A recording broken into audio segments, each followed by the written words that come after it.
Antique ससुराल। अमृता बहुत गरीबी झेल चुकी थी, जिस कारण वो बहुत सोच समझकर पैसे खर्च करती। एक रोज पवन अमृता से कहता है, तुम हो तो मेरा घर टिका है, वरना पता नहीं क्या होता, कैसे मैं सब कुछ मैनेज कर पाता। ऐसा नहीं है, आपने भी तो मेरी मदद की, तभी आज ये दिन हमारी ज़िंदगी में आया है। अब सब कुछ है अपने पास। हाँ, लेकिन कभी कभी सोचता हूँ अगर हमारी बहुएं तुम्हारे जैसी नहीं हुई तो क्या होगा। आजकल की लड़कियाँ कैसी होती है तुमसे तो छुपानी है। वो तो है, लेकिन अब हमारी परिस्थिति ठीक है। भगवान की दया से सब कुछ है हमारे पास। थोड़ा बहुत अगर खर्च भी करती है बहुएं तो चलेगा। अब जवानी में नहीं करेगी तो कब करेगी। मैंने अपनी पूरी जवानी अपना हाथ दबा दबा कर खर्च किया है। अब वही अपने बच्चों के साथ होता नहीं देखना चाहती मैं। उन्हें खर्च करता देख ही मैं खुश हो जाऊंगी। अब जब बहू आएगी तब देखा जाएगा। अब जब क्या आएगी, अब आर्यन का रिश्ता देखना शुरू कीजिए। 25 का हो गया है आर्यन। ज़्यादा देर से शादी करने पर बच्चे होने में दिक्कत होती है। मुझे तो मेरे पोते पोती चाहिए। अब बुढ़ापे में हमारा काम ही क्या है, अपने पोते पोतियों के साथ खेलने का ही तो है। अरे अभी 25 का ही हुआ है, तुम बेकार में टेंशन लेती हो कि बच्चे नहीं होके। अब जो 40 साल में शादी करते हैं उनके बच्चे नहीं होते हैं क्या? मुझे उनसे क्या मतलब। वो अग्रवाल जी की बहू है ना, पता है, उसे बच्चा नहीं हो रहा। बेचारे पोते का मुंह देखने के लिए तरस गए हैं। कितनी जगह इलाज चल रहा है लेकिन कुछ नहीं हुआ। सब यही कह रहे हैं लेट से शादी के कारण हो रहा है। तो आप बोलो, मुझे तो मेरे बच्चों की फिक्र होगी ना। चलो भाई ठीक है, शादी तो करनी है चाहे जब करो, लेकिन तुम कह रही हो तो तुम्हारी बात कैसे टाल सकता हूँ मैं। दिन बीतने लगते हैं। पवन आर्यन के लिए लड़की देखने लगता है। एक रोज़ पवन आर्यन से कहता है, बेटा तेरे लिए लड़की देख रहे हैं, अभी भी वक्त है, तेरे दिल में कोई है तो बता दे, वरना कहीं रिश्ता तय हो गया तो मैं कुछ नहीं कर पाऊंगा। अरे नहीं पापा, ऐसा कुछ नहीं है। मुझे अपनी दुकान से फुर्सत ही कहाँ मिलती है जो मैं ये सब करूँगा। वैसे नयन के लिए आपको टेंशन नहीं लेनी पड़ेगी, वो घूमता फिरता रहता है। भैया अभी तुम्हारी बात हो रही है ना, मेरी नहीं। और अभी नहीं करूँगा तो क्या बुढ़ापे में करूँगा ये सब? अच्छा जी, तो अब क्या बता दूं मैं किसके साथ घूमने की बात कर रहा हूँ मैं? भैया नयन उठकर वहाँ से चला जाता है। भैया भी ना मुझे फंसाने में लगे। इधर पवन कहता है, ठीक है तो मैं लड़की देख रहा हूँ, इस साल तेरी शादी कर दूंगा। जैसा आपको सही लगे पापा। एक रोज पवन का एक पुराना दोस्त अरुण उसके घर आता है। दोस्त पहचाना या नहीं? पवन की आंखों में पानी आ जाते हैं। वो उसके गले लग जाता है। क्या यार क्या कह रहे हो, कैसा नहीं पहचानूंगा? गांव छोड़ दिया तो अपने लोगों को भूल जाओगा क्या? तुझे देखकर तो पुराने दिन और बचपन याद आ गया। चल गेट पर ही सारी बातें करेगा क्या कि फिर अंदर भी आएगा? मैंने सोचा कि अब मेरा दोस्त बड़ा आदमी बन गया, शहर आकर हमें भूल गया होगा, लेकिन तू तो आज भी वही का वही है। पहले कुछ खा पी ले। पवन अरुण को अपने परिवार से मिलवाता है, चाय नाश्ता करवाता है। फिर अरुण कहता है, पवन यार मैं ना एक काम से आया था तेरे पास। अरे बोलना यार बेधड़क, इतना क्या सोच रहा है? मैं बहुत परेशान हूँ। अपनी बेटी शीतल के लिए रिश्ता देख रहा हूँ लेकिन कहीं समझ नहीं आ रहा है। तू तो जानता है मैंने बहुत लाड़ प्यार से उसे पाला है। उसकी माँ के जाने के बाद मैं उसके लिए उसकी माँ भी हूँ और बाप भी। किसी अनजाने के घर में अपनी बच्ची को भेजने के नाम से ही मेरा दिल सहम जा रहा है। इसी सिलसिले में तेरे से मिलने आया हूँ। मेरी शीतल के लिए तेरे घर से अच्छा मुझे कोई नहीं मिल सकता। अरे दोस्त तूने तो मेरी टेंशन ही दूर कर दी। वो कहते हैं ना, गांव में चोरा और बगल में ढिंढोरा। हम यहाँ लड़की की तलाश में लगे थे और अपने ही गांव को भूल गए। मतलब भाभी जी आपको ये रिश्ता मंजूर है? अरे दोस्त ये भी कोई कहने वाली बात है? मंजूर तो होगा ही, तेरी बेटी जो है। अमृता सबका मुंह मीठा करवाती है। दोस्त तुझे शादी के खर्च की भी टेंशन लेने की ज़रूरत नहीं है, सब मैं देख लूँगा। तेरे जैसा दोस्त पाकर तो मैं धन्य हो गया। अरुण खुश होकर वहाँ से चला जाता है। दिन बीतने लगते हैं। आर्यन और शीतल की शादी बड़े ही धूमधाम से हो जाती है। अब गांव की लड़की शहर चली आती है। शहर के नज़ारे देखकर शीतल के पैर में पंख लग जाते हैं और वो हवा में उड़ने लगती है। गांव में तो कुछ नहीं है, ना मॉल, ना मूवी, ना हॉल, ना ही साला कोई डिलीवरी देता है, ना फ्लिपकार्ट, ना अमेज़ोन, ना मैसो। ससुराल तो मुझे तगड़ा मिला है। सब पापा के कारण मुमकिन हो पाया है। अमृता अपने बहू बेटे का गृह प्रवेश कराती है और शीतल से कहती है, बहू तुम सबके पैर छूकर आशीर्वाद ले लो, फिर सोने चली जाना। जी मम्मी जी। शीतल सारे बड़े बुजुर्गों के पैर छूती है और उसे सबसे कुछ न कुछ नेक मिलता है।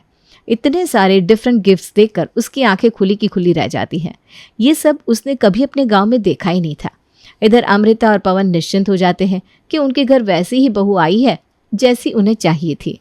अगले दिन शीतल सुबह जैसे ही उठती है वो देखती है कि उसका पूरा कमरा गिफ्ट से भरा हुआ है। वाह, शहर में तो बहुत कुछ होता है, ये सब गांव में कहाँ होता है? इतने सारे गिफ्ट्स, खोल खोल कर देखती हूँ क्या क्या है इसमें। शीतल उठती गिफ्ट खोलने बैठ जाती है। तब आर्यन कहता है, मैडम नहा धो लो, फिर करते रहना जो करना है, अभी तो पूरा दिन पड़ा है।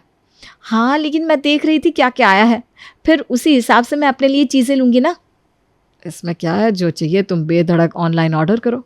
ये सब गिफ्ट्स तो किसी को देने के काम भी आ जाएंगे।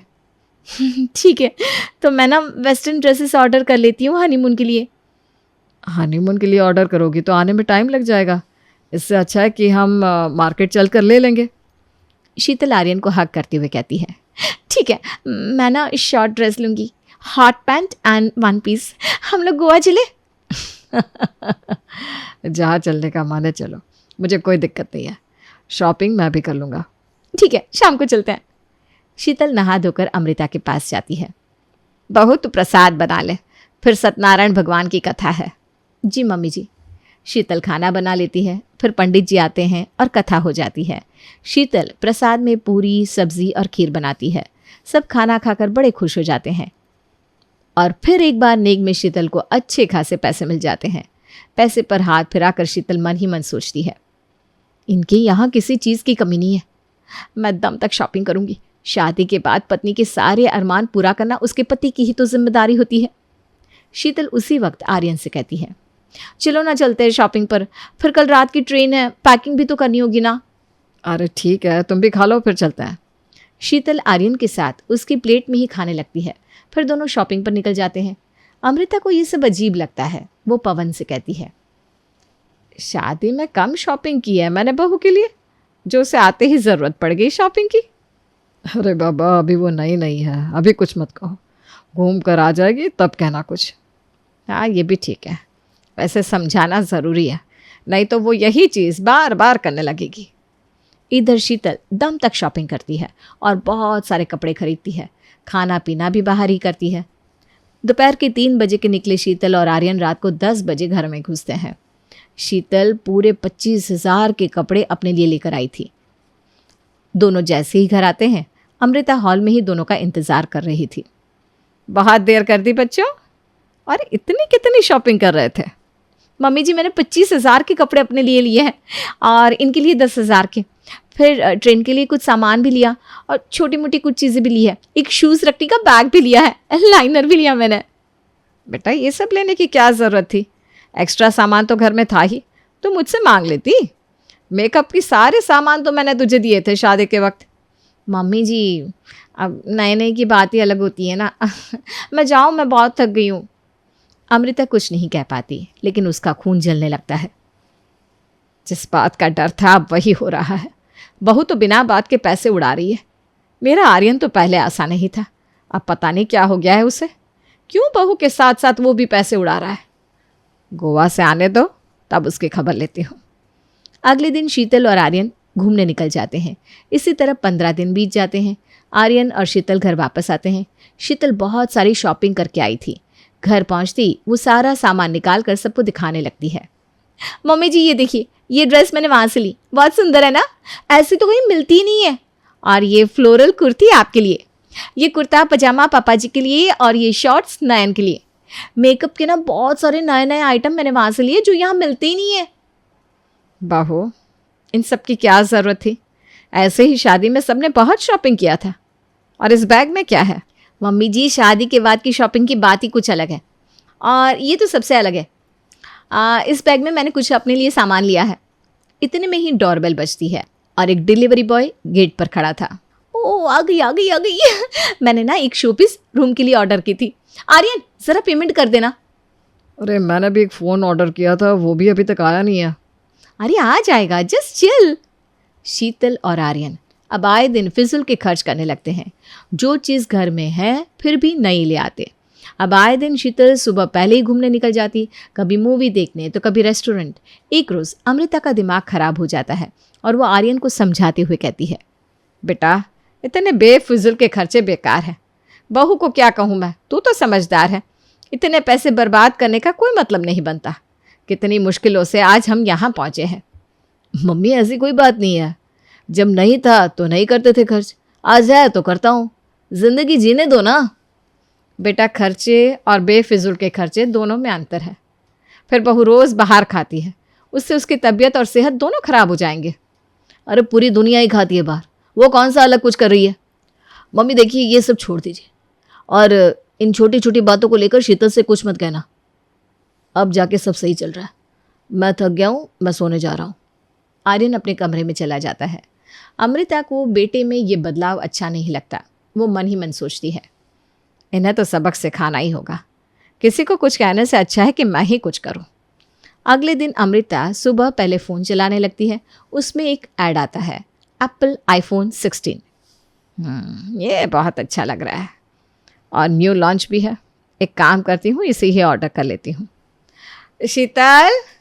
शीतल बेटा सुन ना, मुझे ये फ़ोन बहुत पसंद आया है, तो इसे ऑर्डर कर दे। मम्मी जी ये फ़ोन ऐसा वैसा फ़ोन नहीं है, ये न्यू लॉन्च एप्पल आईफोन 16 है, पूरे 1,20,000 का आता है। तो क्या हो गया, मेरे भी तो शौक है। मम्मी जी आपका फ़ोन तो अभी अच्छा चल रहा है ना, फिर आपको नया क्यों लेना है। अरे उससे तुझे क्या, तू ऑर्डर कर, आर्यन समझेगा, दे देगा वो पैसे। जी मम्मी जी। शीतल फ़ोन ऑर्डर कर देती है। एप्पल आईफोन का ऑर्डर सुनकर ही आर्यन का कलेजा हिल जाता है। वो अमृता से कहता है, मम्मी इतने सारे फ़ोन हैं, तुम कोई और पसंद कर लो, ये बहुत महंगा है, EMI पर भरना पड़ेगा पैसा। अरे वो सब मैं नहीं जानती, मुझे तो यही फ़ोन पसंद है और मैं लूँगी भी यही। ठीक है तब। आर्यन का मुंह छोटा हो जाता है और वो सोचते सोचते दुकान जाता है। अमृता शीतल से कहती है, बहू तू मुझे ऑनलाइन ऑर्डर करना सिखा दे, कितनी बार मैं तुझे परेशान करूँगी। अरे उसमें क्या है मम्मी जी, कौन सा बार बार कुछ करना है, लेकिन फिर भी मैं आपको सिखा देती हूँ। शीतल अमृता को ऑर्डर करना सिखा देती है। इधर आईफोन का ऑर्डर किए 1 हफ्ता नहीं होता कि अमृता हॉल के लिए झूमर ऑर्डर कर देती है। ये झूमर हॉल में बहुत सुंदर लगेगा, हॉल वाला वैसे भी पुराना हो गया है। 2 दिन बाद आईफोन डिलीवर हो जाता है। अमृता आईफोन लेकर बहुत खुश हो जाती है और आर्यन कहता है, मम्मी अब 1 साल तक कुछ मत कहना। मम्मी जी ने तो 2 दिन पहले ही झूमर ऑर्डर किया है। क्या मम्मी, फिजूल के खर्चे क्यों कर रही हो, ये झूमर तो है ही। अरे नया अलग ही लगता है, जिंदगी भर तो मैं बचा बचा कर चली, अब क्या अभी भी अपने मन का ना करूं। अब तो अमृता कुछ न कुछ ऑर्डर करती रहती और पूरे घर को सामान सामान से भर देती है। एक रोज़ वो नया फ्लावर पॉट ऑर्डर करती है और नए नए डिज़ाइन की बेसिन के नल भी ऑर्डर कर देती है और वो सब उठाकर अमृता मोबाइल चार्ज करने की जगह पर रख देती है। रात को जब आर्यन घर आता है और अपना फ़ोन चार्जिंग में लगाने जाता है तो देखता है कि वहाँ नल रखा है। ये नल रखने की जगह है क्या, मोबाइल कहाँ रखेगा आदमी। अरे मैं क्या करूँ बताओ, मम्मी जी ने तो हद ही कर दी है, रोज़ शॉपिंग करती है, एक दिन भी कैसे छूट जाए। रोज़ शाम को निकल जाती है मार्केट, फिर ऑनलाइन ऑर्डर करती रहती है। अरे मैं तो कहती हूँ अति हो गया है, कुछ बोलो तो कहती है मैं अपने शौक अभी पूरे नहीं करूँ क्या।